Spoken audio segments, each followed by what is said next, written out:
Take 10, breathe in, let the healing begin.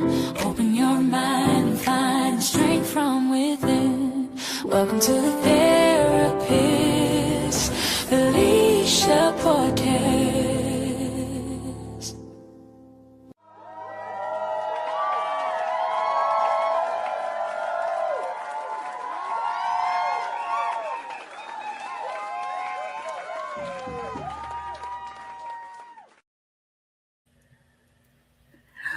Welcome to the Therapist Felisha podcast. Thanks so much for joining. I'm your host, Therapist Felisha, and this is where we spread mental health awareness, 1 10-minute episode at a time. Hope that you guys are having a good day, having a happy hump day. Today, we're going to continue our discussion about attention deficit hyperactivity disorder, also known as ADHD. Okay, this is ADHD August. I've had a lot of questions, and it is so good, you guys, that we are spreading awareness about this because so many people are surprised, and so many people, like myself, got diagnosed later in life instead of being diagnosed as a child. Okay, but today I'm going to be talking to y'all about how I use my ADHD as my superpower. And then sometimes, actually, unfortunately, it can be used, well, not used, but it can become my kryptonite. So let's talk about this, okay? Y'all, I remember being like a little girl, and a little girl who loved Super Mario Brothers, y'all. I love Super Mario Brothers, and my goal was to save the princess. Okay. Y'all, I would sit in front of that Nintendo. Y'all know what I'm talking about. If y'all know what I'm talking about and you had a Nintendo, drop down in the comments or if you played Super Mario Brothers. But anyway, I digress. Okay, so I would sit in front of the TV and the Nintendo playing for hours and hours and hours, being determined to save this princess. Okay, and then one day I finally saved the princess. And after that, of course, I wasn't interested anymore. But that same little girl who can sit hours and hours and hours and focus on this game, me, right? I had a hard time in school. Like whether it was a hard time paying attention or sitting down at my desk, because if it was something that I was not interested in, then I didn't want to, it was hard for me to pay attention to it, right?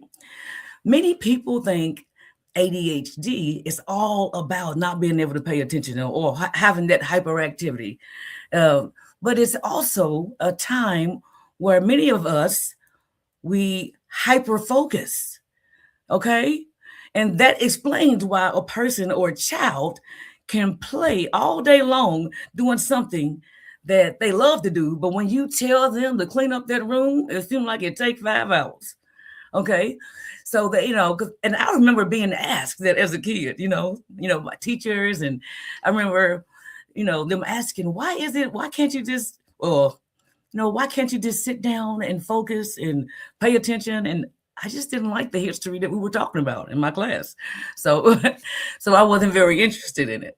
So, but how you use that is, right? How you use that is whatever you're researching, whatever you feel creative in, you direct that energy there and you allow it yourself to grow in it, I knew years and years ago that I wanted to be a therapist, and I knew that that's what I would research. I was just so interested in how people navigate, through their emotions and why people have difficult times that they have. And I wanted to learn so I can help others and help myself as well. But anyway, so when you zone in on something that you love to do, we have this, like, it's almost like our superpower. We really zone in and we really understand it, and we can research it for hours and hours and hours. And next thing you know, y'all, Here it is. You started at 7. Next thing you know, it's 1 o'clock in the morning, and you've been researching. That is what hyperfocus is. Okay. Now, um, but like I said, it's not always about not being able to attention. It's just I can't talk. It's not always about paying attention. It's about redirecting your attention on the things that you need to focus on. So, what do y'all think about that? Have you ever known someone that experienced hyperfocus? Have you yourself ever experienced hyperfocus? Did you know that ADHD had this, had hyperfocus even involved in it? Okay. So it's good. This is important, you guys, because we have to learn about these disorders so that we can stop labeling people and we can start helping them and we can start understanding them and helping them to understand themselves. So what do y'all think about that hyperfocus? Did y'all know that? So, like I said before, hyperfocus is when you become so locked in, and I mean, like, y'all, I'm talking about missing meals sometimes. I remember if I was studying something and I had a test, and the next day I would become hyperfocused, and so that's something to think about when we're talking to our children, and you're wondering why they can't focus, and it gets like this, you guys.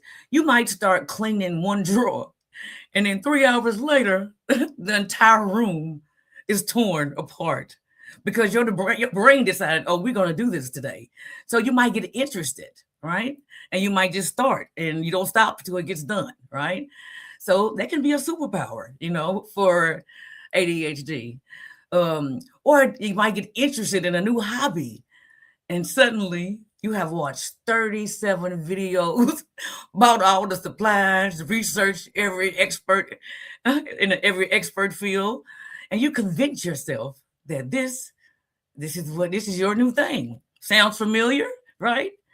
Y'all, when I'm telling you, when I decorate, or because I love to decorate, so when I start, it's like I'm hyper focused. I'm trying to find this piece got to match this piece, Just think about the things that we get hyper focused in and not even realize it, those of us who have ADHD. So hyper focus, y'all, it can happen with work, school, relationships, social media, television, hobbies, shopping, researching, and even organizing or even worrying. And here's something important that people need to understand right here. Hyperfocus is not necessarily the same thing as being productive, right? Because sometimes it's counterproductive. Because if you're zoned in and you're focused on whatever you're focused on, you're not taking care of the things that you need to focus on. So, and it's good for one way. You might be able to write a paper in one sitting and get everything done. However, you might miss projects and datelines and things you're supposed to do because your brain is locked. So, but hyper focus can also even make some people forget to eat, y'all. Forget to drink water, ignore text messages, miss appointments, stay awake too late, put off something more important, or become emotionally invested. Okay, y'all, right here. Get this now. Or become emotionally invested in something that isn't good for them. That's why I don't like labeling hyperfocus as really like either really good or completely bad. It's a tool, and just like any other tool, we have to learn how to use it. So let me ask you this, you guys. So I don't. Does anybody know this? And if you do, drop down in the comments. So why does ADHD hyperfocus happens? Why? Why do we hyperfocus? Well, thanks for asking. The ADHD brain is highly influenced by things like interest, urgency, challenges, and rewards. Okay, that's why we work so hard, right? And that's why someone with ADHD might struggle for 2 hours to complete a boring form and might spend 6 hours researching something that they're fascinated by. When I tell you guys, paperwork is not my favorite. Thank God for AI. Well, thank God for, okay, anyway, that's another story. It isn't necessary laziness. It isn't that the person magically decide to try harder and all of a sudden when they become hyper focused, their brain became so engaged. And once that engagement happens, switching away from it can be very difficult. That's another part people don't always understand. Next thing you know, you got an ADHD friend that's late and making appointments with you and plans with you and not keeping up, and then you're mad at them, but really they're hyper focused. For some cases, you know. Sometimes the hard part isn't starting. As we know, some people with ADHD do have a hard time getting motivated, but sometimes the hard part isn't starting. Sometimes the part is stopping. So, I want y'all to really think about that. I want y'all to drop down in the comments and um and share what you know about ADHD and what do you think about hyperfocus, and do you know somebody that have had those symptoms, and what can you do to support them now that you do know. All right, let me look and see any. I see some comments. Okay. Okay. Okay. And she said, okay, now I played on my PlayStation too. Okay, I see my mom's watching. And then Tina, how do one find the balance between pros and cons? That's a good question. Well, you write down those pros and cons and you go through each one of them, right? And and of course, if you would naturally say if you have more pros, then maybe that's okay. Or if you have more cons, I mean, then that's not okay. But you really need to write it down and explore, the benefits of, like, for instance, staying at a job or leaving a job. You got to explore the benefits of both sides, the pros and cons. So I hope I answered that question for you. And that's really important too, you guys. And that's a good question because that can help us make decisions or calm down and make the right decision before just jumping into it. Okay. And which that's something us people with ADHD do sometimes. We can have a little impulsivity. Yeah. And you guys, I've had so many people talk to me about how they found out later on in life they had ADHD. Do you know how many of us got yelled at because we couldn't sit down and concentrate and we forget things? But that's how it was. And now to know that this is something that our neurodivergent brains, had a difficult time with, and people didn't understand that. And of course, to be fair, in the 90s, they didn't know a lot about ADHD. They really thought that it was a disease for men, right? And so, of course, they thought this a child that was hyper, and they actually thought that people actually grew out of it. So now we have this flock of people, thousands of people, even millions of people that are adults with ADHD. But the good thing is they're learning themselves. They're learning to understand their brain and work against it. For example, if someone hates to fold clothes, because ADHD people, sometimes it can happen. Well, they can find a way to compromise. They can say, okay, I'm going to fold clothes for 30 minutes and stop. They can know that's like opposite action, doing the opposite of what you don't want to do. They can, you don't want to fold your clothes? Okay, put them in the drawer. Now, everybody don't agree with that. I'm saying work with the brain that you have and don't feel like you got to try to be neurotypical when you're neurodivergent.